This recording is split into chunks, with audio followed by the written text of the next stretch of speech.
All right. Are you ready? Let's begin. Welcome to the 28-day nervous system reset. My name is Glenn Ostlund. I'm a licensed associate counselor in the state of Arizona. I hold a Master of Arts, and I want to emphasize the arts in folklore and mythology. I also hold a Master of Science, and I want to emphasize the science in clinical mental health counseling. And for over 15 years, I've been a podcaster, creating and producing audio, both for myself and for others. I've created this podcast for me, and I'm sharing this podcast with you. This podcast is designed with sound to soothe, to slow, to settle the nervous system. Because maybe right now you think you might have no time for this. Or maybe you can remember how it used to feel to think there was no time for this. No time to sit and recharge and relax. Remember how that pressure felt before you discovered how good it feels to pause, to breathe, to give yourself this gift. A gift that costs you nothing, yet gives you so much. And maybe you can feel how good that feels right now by breathing in and then breathing out, and by breathing in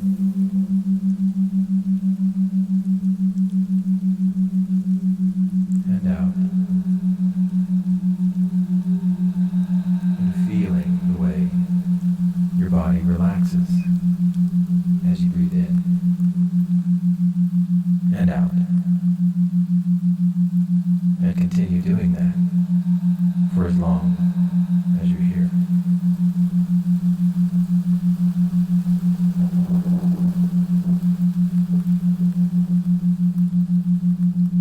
Get ready for part 2.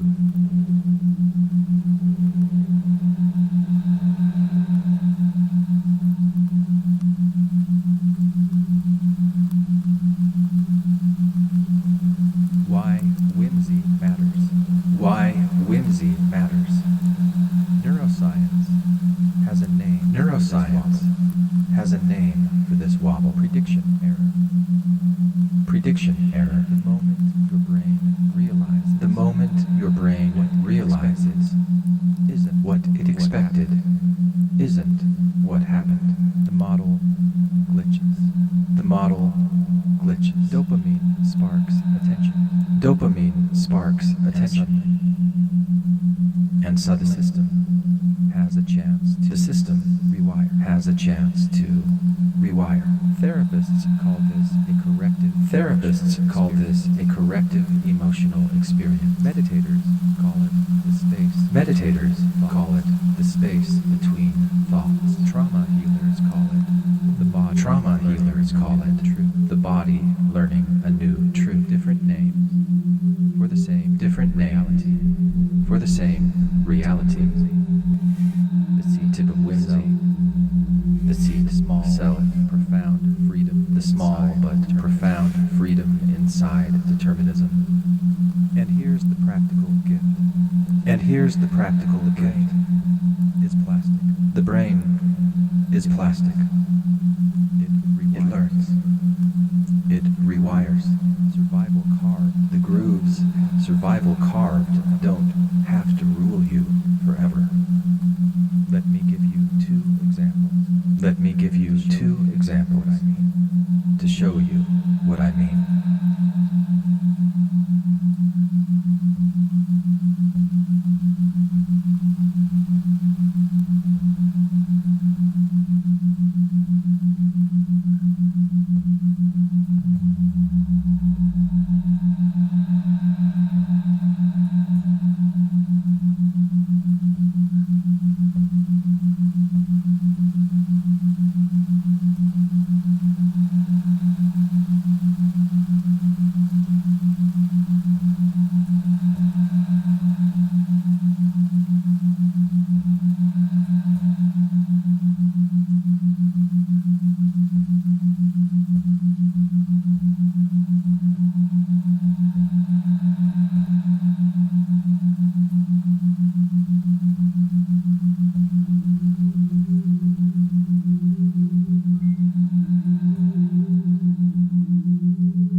Cockroach and the 4 levels of competence.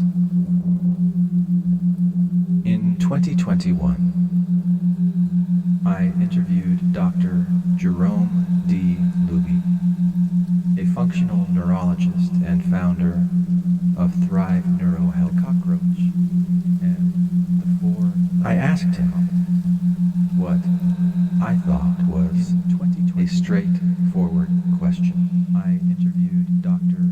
Jerome. Are we responsible for our thoughts and feelings? Founder of Thrive Neurohealth. I expected a simple yes. I asked him what, but instead I thought was he looked at me and said, question. No, not are we exactly for our thoughts and feelings. That answer stopped me. I expected a simple yes. It wasn't what I anticipated. Instead, he looked at me and said, and it's one of those moments, that shifted how I think about determinism and free will. That answer stopped me. Because from that point forward, it wasn't what I He explained what he meant by no. And I realized one of those moments there was a deeper distinction here than I had ever considered. And free will.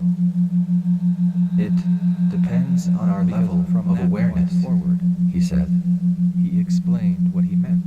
There are 4 levels of competence. And I realized there was a deeper. Then he laid them out than I had ever considered. Unconscious incompetence.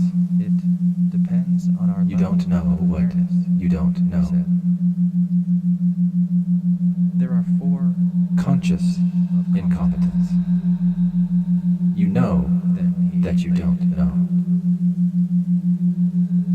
Conscious, unconscious competence. You know that you know what you don't know. And unconscious competence. Conscious. The knowing that has become second nature. That you don't know. You can't be responsible for what you don't know, he explained. You know that you know. But once you do know, and once you've seen it, competence, then the responsibility that has become shifts. Second nature.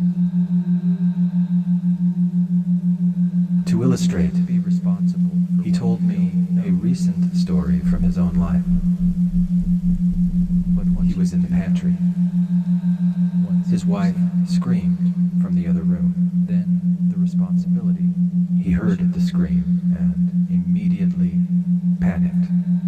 To illustrate, he told me a recent story from his own life. Impulse in his body, he was in the pantry, told him something was terrible wrong. From the other room. He heard the scream, and immediately he called out to her, and she said she saw a cockroach. Impulse in his body told that was all it was. Something was terribly wrong. All that internal suffering he was experiencing from his stupid, he called out to her, harmless cockroach. She said she saw a cockroach. He felt his anger begin to surge. That was but then he noticed all that internal suffering he remembered was experiencing. He remembered that his wife had grown up in a trailer park, where cockroaches were everywhere. He felt his anger begin to surge. That scream, but then, wasn't a choice she was making in the moment, he remembered. It had been carved into her nervous system long before in a trailer park. The reflexes were of a little girl everywhere, traumatized again and again, until her body learned to react before her brain could decide. It had been carved into her nervous system long before. And he remembered himself, the reflex, 14 years old girl, sitting traumatized at a dinner table again and again, when his father suddenly collapsed in front of the entire family.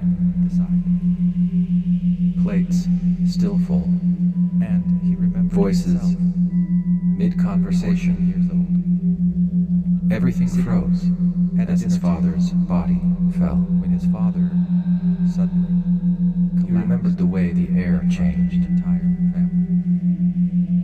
Thick, with shock, still full, and disbelief. Voices mid-conversation. He remembered his mother dropping to her knees beside his father's body fell. Her hands pressing desperately against his chest. The way the air changed. He remembered the sharp crack of his father's sternum, breaking under the force of CPR. Dropping to her knees. And then his mother's scream, her hands pressing desperately against piercing, guttural, final, the sharp crack of his sound so primal, breaking. It branded itself into his nervous system. And then his mother's scream. That scream told him in an instant that life would never be the same. Final. That something irreversible sound so had just happened. It branded itself into his nervous system. So, back in the pantry, that scream, when his wife screamed at the cockroach, that life would never be the same. His body didn't register that something just irreversible. This scream just happened. It also registered that one. So, back and in an instant, when his wife screamed, he was back at that dinner table. Panic flooding through him registered before thought could catch up. This scream. His whole system lit up with fear and anger. And not because of a cockroach.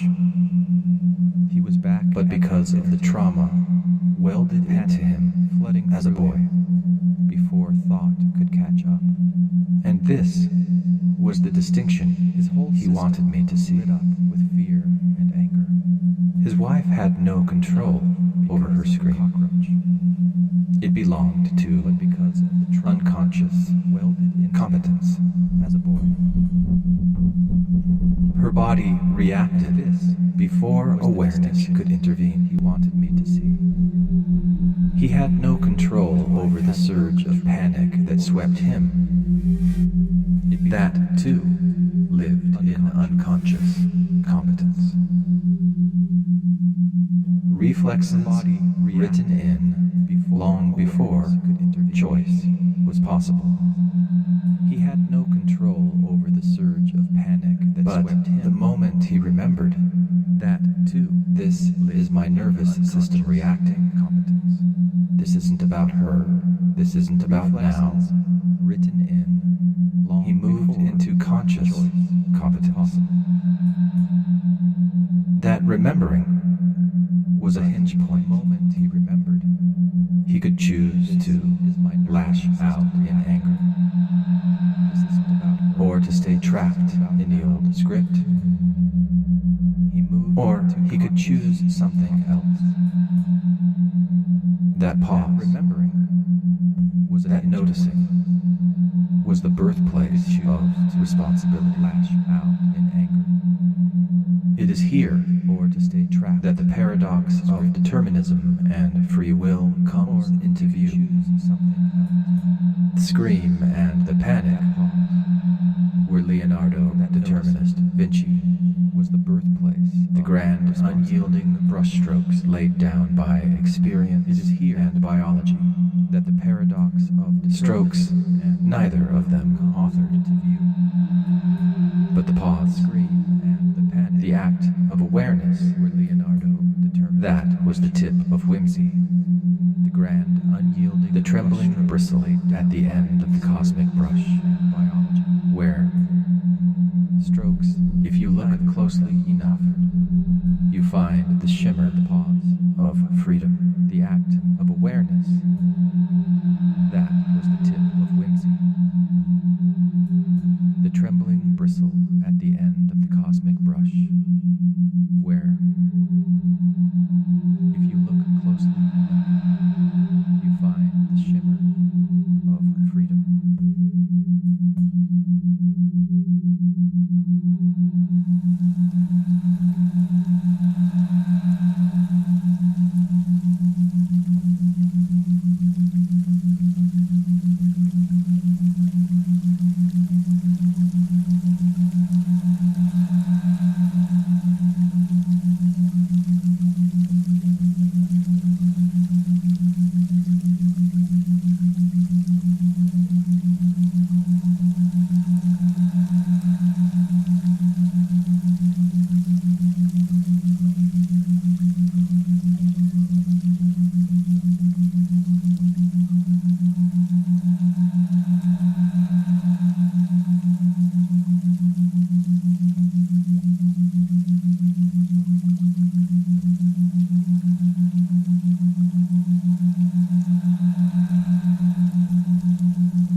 Heal your mind, heal your body. Heal your mind, heal your body.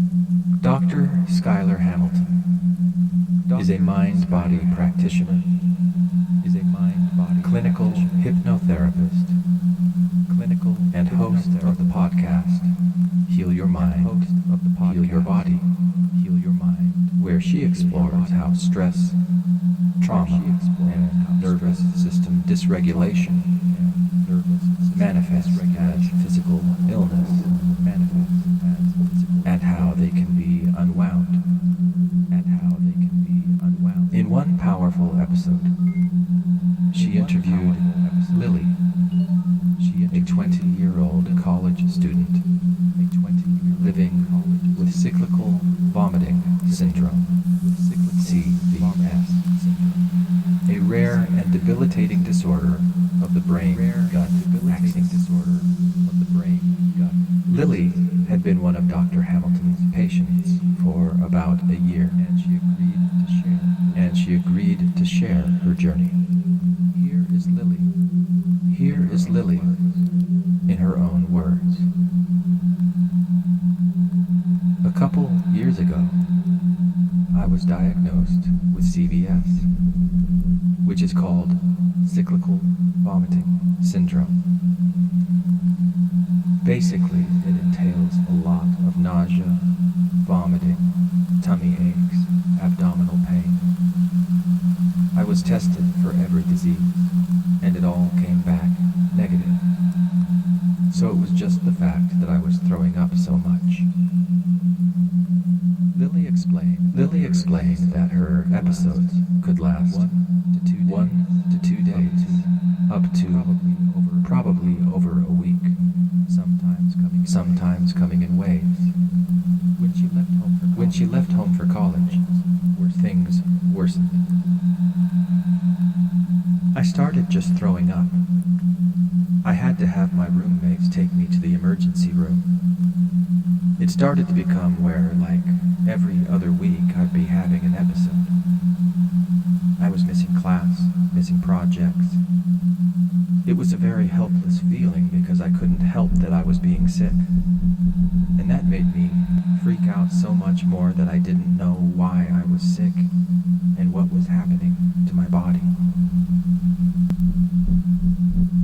Adding to the physical toll was a deep sense of invalidation from authority figures she turned to for help.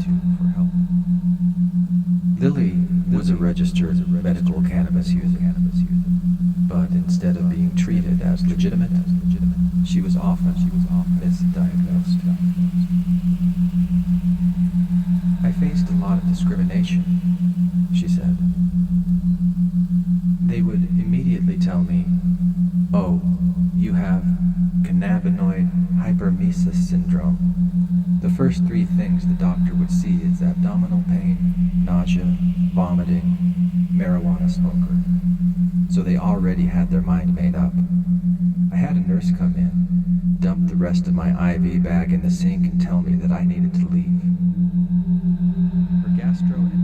Her gastroenterologist eventually referred her to Dr. Hamilton and clinical hypnotherapy. Lily was ready. At that point, I was so open ears to literally anything, Lily said. The big thing I used to always say in these episodes is that it feels like my body is having a panic attack without me. Because mentally, I would not be freaking out, but my body would have all of those physical symptoms of a panic attack, and then it would just lead me to throwing up. That one sentence, my body is having a panic attack without me, hit Dr. Hamilton like a tuning fork. It captured something essential. Lily's mind wasn't choosing the panic. Her nervous system was carrying out a script written long before she had any say in it. As Dr. Hamilton explained, Lily's body was stuck in a chronic fight-flight response. A second gear limbo, revving hard without release. Beneath it all was unresolved childhood stress. Lily continued. I think a big reason my symptoms escalated when I moved out is because I left my childhood home. Growing up, there were difficulties. Once I left, I was like, we're out of there. Let's purge all the bad stuff. I think that's what really sparked that intense illness.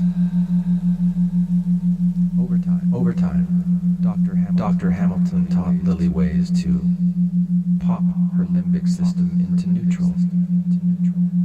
Tools of whimsy, where Lily could lean another way. One of my favorite things early on, said Lily, was the soft, focused gaze. That really helped me ground myself.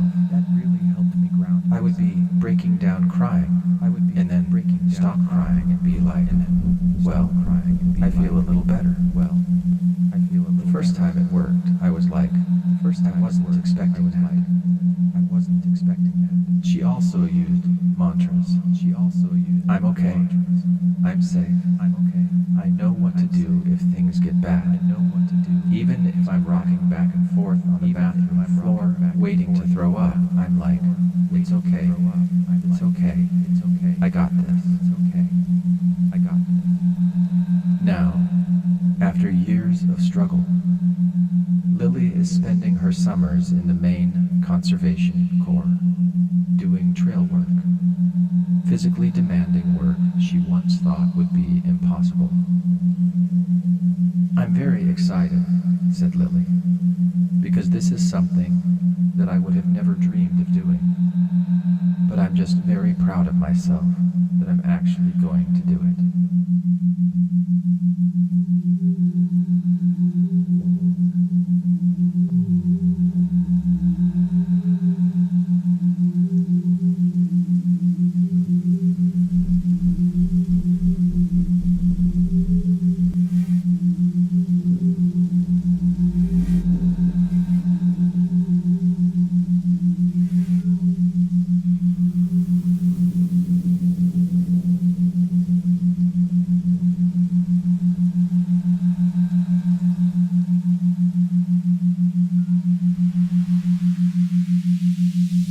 A spiral returning.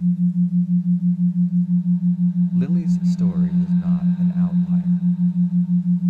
It is a case study in the paradox at the heart of this chapter, that our bodies often act without our conscious permission. Yet healing begins the moment we notice and lean into something different. Her vomiting was not chosen. It was a reflexive script. Determinism embodied. A spiral returning, yet in the space of noticing. Lily's story is not an outlier. It is a case study in the paradox at the heart of this chapter, that our bodies often act without our conscious permission. Yet healing begins like the moment we notice Jerome's story and lean into something different. Lily's episodes were not moral failure. Her vomiting was not chosen. It was a reflexive script over time. Determinism embodied. But those learned behavior yet are not. In the space of noticing, she found the tip of whimsy and the nervous system. She learned to meet her body differently, to listen, to soothe, to rewire. Began with Proverbs. Like the scream in Dr. Jerome's story, that agency. Lily's episodes were not moral failings. It moved through they were the body doing exactly what it had learned to do over time. But those learned behaviors are not destiny. We can't witness. They are drafts. And the nervous system, as Lily's experience shows, can be revised. This chapter began with Proverbs that point to a deeper function, that agency lives within constraint. Because even when it moved through the arguments of Sam Harris, who reminds us how little we control, and Michael Singer, who reminds us how much we can witness. It explored the metaphor of the painter and the tip of whimsy, determinism in the arm, freedom in the bristle. And now we return, spiraling back with more depth. Because even when you automatically salivate just by thinking of a juicy lemon, even when you fall down 7 times by no fault of your own, when your body is having a and even when your body is having a panic attack without you, and notice, you can pause and possibly and notice and possibly lean another way. Because You are not broken. Just rewiring. Always. Even long after this sound fades.